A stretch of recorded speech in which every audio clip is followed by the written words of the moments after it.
മനസ്സ് വെച്ചാ ചേഞ്ച് ആവാലോ. ഒരു കിച്ചണിൽ വേണ്ട എല്ലാ ലേറ്റസ്റ്റ് അപ്ലയൻസസുകളുടെ വൈഡ് റേഞ്ചും മൈജി ഫ്യൂച്ചർ സ്റ്റോറുകളിൽ മാത്രം. മൈജി ഫ്യൂച്ചർ ചേഞ്ച് ആകും, വേറൊരു റേഞ്ച് ആകൂ. കൊല്ലത്ത് കലോത്സവം പൊടി പൊടിക്കുകയാണ്. എല്ലാ കലോത്സവത്തിലും എന്ന പോലെ കൊല്ലത്തും ആള് കൂടുന്നൊരിനമാണ് നാടകം. ഒരുപാട് പ്രേക്ഷകരുള്ള നാടകത്തിന്റെ ഈറ്റിലമായിട്ടുള്ള കൊല്ലത്ത് നാടക മത്സരത്തിന് സമാനതകളില്ലാത്ത തിരക്കാണ് അനുഭവപ്പെട്ടുകൊണ്ടിരിക്കുന്നത്. പൊതുജനങ്ങളോടൊപ്പം തന്നെ നിരവധി താരങ്ങളും ഈ പ്രാവശ്യം നാടകം കാണാൻ വേണ്ടി എത്തിയിട്ടുണ്ട്. നാടക പ്രവർത്തകരും നാടകത്തിലൂടെ വളർന്നു വന്ന സിനിമാ താരങ്ങളുമായിട്ടുള്ള പലരെയും നമുക്ക് ഇവിടുന്ന് കാണാം. ഈ പഴയ നാടക പ്രവർത്തകരുടെ വിശേഷങ്ങൾ നമുക്ക് ചോദിച്ചറിയാം. കുട്ടികളുടെ നാടകം ഓരോ വർഷവും വളരെയധികം മാറ്റങ്ങൾ ഉണ്ടാക്കുന്ന, ഒരുപാട് ഡെവലപ്മെന്റ്സ് ഉണ്ടാക്കുന്ന ഒരു മേഖലയാണ് കുട്ടികളുടെ നാടകം. പക്ഷെ ഏറ്റവും വലിയൊരു വിഷമം, ഇത്രയും നമ്മുടെ ഈ പെർഫോമൻസുകളൊക്കെ ഭയങ്കര എനർജറ്റിക് ആയിട്ടുള്ള പെർഫോമൻസുകളാണ് കുട്ടികളായാലും അതിന്റെ കൺസെപ്റ്റും ഡിസൈനും ഒക്കെ. പക്ഷെ കുട്ടികളൊന്നും ഇതിനകത്ത് തുടർന്ന് വരുന്നില്ല എന്നുള്ളത് വലിയൊരു വിഷമമുണ്ട്. ഒരു നാടകക്കാരൻ എന്നുള്ളതിച്ച് ഒരു വലിയ വിഷമമാണ്. പക്ഷെ നല്ല എനർജറ്റിക് ആയിട്ടുള്ള പ്രൊഡക്ഷൻസ്, കൺസെപ്റ്റുകളൊക്കെ ഉണ്ടാവുന്നുണ്ട്. പിന്നെ ഈ കോവിഡാനന്തരം മൊത്തം കലയിലുണ്ടാവുന്ന മാറ്റങ്ങൾ തീർച്ചയായിട്ടും തിയേറ്ററിലൊക്കെ ഉണ്ടായിട്ടുണ്ട്. അതിന്റെ അനുരണനങ്ങൾ ഇനി വരുന്ന പ്ലേകളിലൊക്കെ ഉണ്ടാവും. കേരളത്തിൽ ഏറ്റവും കൂടുതൽ ജനപങ്കാളിത്തമുള്ള ഒരു മേളയാണ് കലോത്സവത്തിലെ നാടകമേള എന്ന് പറയുന്നത്. ഇറ്റ്ഫോക്കിനെക്കാളും ഒക്കെ ഏറ്റവും കൂടുതൽ ജനപങ്കാളിത്തം ഉണ്ട്. അത് കുട്ടികളുടെ ഒരു ഇതാണ്, കുട്ടികൾക്ക് ഉണ്ടാക്കുന്ന ഒരു സപ്പോർട്ടും കൂടെയാണ്. നമ്മളെപ്പോലുള്ള നാടക പ്രവർത്തകർ കുട്ടികൾക്ക് കൊടുക്കുന്ന ഒരു സപ്പോർട്ടും കൂടെയാണ്. കൊല്ലം എന്ന് പറയുന്നത് എല്ലാതരം നാടക ധാരകളെയും രണ്ട് കൈ നീട്ടി സ്വീകരിക്കുകയും അതിന് പ്രചരണം കൊടുക്കുകയും ഒക്കെ കൊടുത്തിട്ടുള്ള നല്ല വളക്കൂറുള്ള മണ്ണ് തന്നെയാണ്. നാടകത്തിന് മാത്രം മറ്റെല്ലാ കലാരൂപങ്ങളെല്ലാവർക്കും.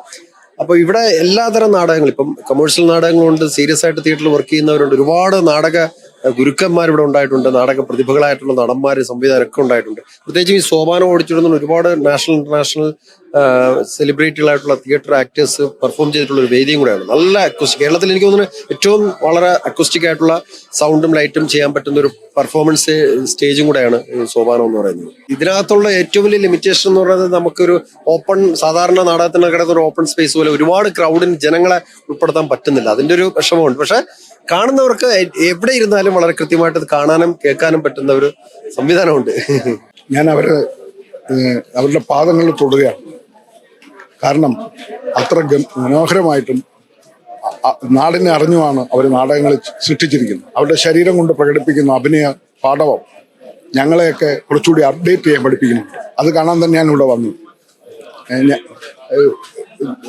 നിങ്ങൾ വെറുതെ വർത്താനം പറച്ചിലല്ല നാടകം എന്ന് പറയുന്നത്. അതിന്റെ അധ്വാനമുണ്ട്, അതിന്റെ വിയർപ്പുണ്ട്, അതിന്റെ മണമുണ്ട്, അതിന്റെ കണ്ണുനീരുണ്ട്. അതറിയാവുന്ന ഒരാളായതുകൊണ്ടാണ് ഞാൻ കുട്ടികൾ എങ്ങനെയാണ് ഈ നാടകത്തെ കാണുന്നത്, ഈ നാടകകാലത്തെ കാണുന്നത്, നാടിനെ അറിയുന്നതെന്ന് അറിയാനാണ് ഇവിടെ വന്നത്.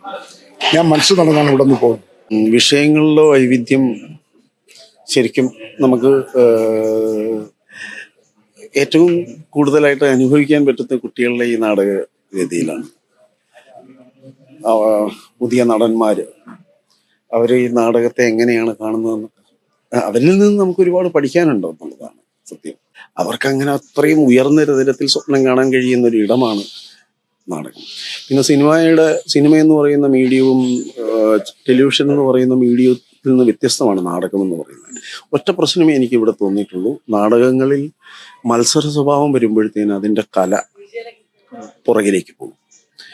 അങ്ങനെ ഒരു പ്രശ്നം എനിക്ക് ഈ നാടകങ്ങളിലെല്ലാം എനിക്ക് തോന്നിയിരുന്നു. മത്സരിക്കാൻ വേണ്ടിയിട്ട് ഞങ്ങൾ വരുന്നു എന്ന് പറയുന്നൊരിത്, അതിനും അപ്പുറത്തേക്ക് അതിനകത്ത് ആ കലയെ കുറച്ചുകൂടി കലയുണ്ട്, പക്ഷെ അത് കുറച്ചുകൂടി സീരിയസ് ആയിട്ട് കണ്ടു കഴിഞ്ഞാൽ മത്സരം മാറി നിൽക്കും, നാടകത്തിന്റെ ആ പരപ്പ് വലുതായിരിക്കും എന്നുള്ളത്. പുതിയ തലമുറ എന്ന് പറയുമ്പോൾ അവർക്ക് അവരുടേതായ സങ്കല്പങ്ങളിൽ, അവരുടേതായ ചിന്തകൾ, അവരുടേതായ ഭാവങ്ങൾ, നടനം ഒക്കെ മാറി വരുന്ന തലമുറകൾക്ക് പ്രചോദനം ചെയ്യത്തക്ക രീതിയിൽ നാടകത്തിൽ ഒരു പുതിയ പാത തന്നെ അവർ സൃഷ്ടിക്കുകയാണ്. കുട്ടികൾ നല്ല കലാകാരന്മാരും കലാകാരികളുമാണ്.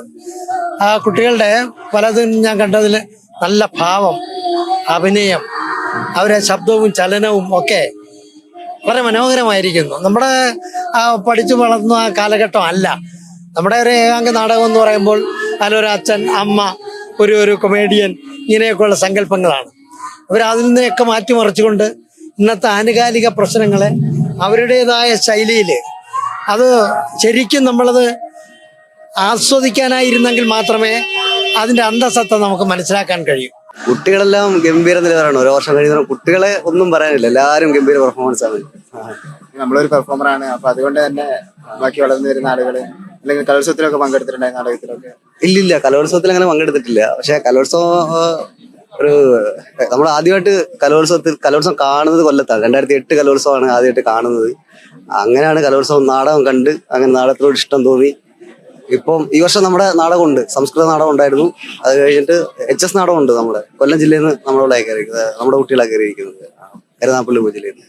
നാടകം മാത്രമല്ലല്ലോ, ലോകത്തെല്ലാം അപ്ഡേറ്റ് ആയിക്കൊണ്ടേയിരിക്കുമല്ലേ, കൂട്ടത്തിൽ നാടകവും എല്ലാവരും അപ്ഡേറ്റ് ആയിക്കൊണ്ടേയിരിക്കും. വേദിയിൽ നാടകം തകർക്കുകയാണ്.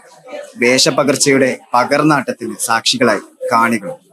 നാടകവേദിയിൽ നിന്നും team movie world media. Al Azhar Group of Institutions, Perumbalichira, Thodupuzha. നിങ്ങളുടെ ഡിസൈനർ ഹോം എന്ന സ്വപ്നം യാഥാർത്ഥ്യമാക്കുന്നു. Sanbuild, designed by concepts.